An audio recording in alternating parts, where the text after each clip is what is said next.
നമ്മുടെയൊക്കെ ജനന സമയത്ത് നമ്മളെ മറ്റുള്ളവർ വാങ്ങണം, മരണസമയത്ത് മറ്റുള്ളവർ നമ്മളെ താങ്ങണം. ഇനിയും ശ്വസിക്കാമെന്ന വ്യാമോഹത്താൽ അവസാനമായി എടുത്ത ശ്വാസം വായിലേക്ക് ഒതുക്കുമ്പോൾ ജീവിതം നിസ്സഹായമായി പോകുന്ന നിമിഷമാണെന്നേ അത്. ഒരു നിമിഷത്തെ ഞെട്ടൽ, ഒരു മണിക്കൂറിലെ ആശങ്ക, ഒരു ദിവസത്തെ ദുഃഖം, ഒരു വർഷത്തെ ആചാരം, ഒടുവിൽ മറവിയിലേക്കുള്ള മടക്കം. അത്രയുള്ളന്നേ.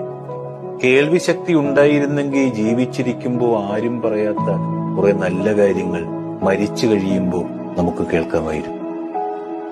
മരണങ്ങളൊക്കെ പലപ്പോഴും പ്രതികാരങ്ങളാണ്.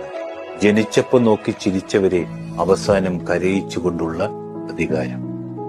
എത്ര പിടിച്ചു വെക്കാൻ ശ്രമിച്ചാലും നമുക്ക് നഷ്ടപ്പെടുന്ന ചിലതുണ്ട്. അതിലൊന്നാണ് നമ്മുടെയൊക്കെ ജീവിതം. എരിഞ്ഞൊടുങ്ങിയ ഇന്നലകൾ ഇനി വരില്ലെന്നേ. നാളെ നാം കാണുമോ എന്ന ഉറപ്പുപോലുമില്ല. ഉള്ള കാലം പരസ്പരം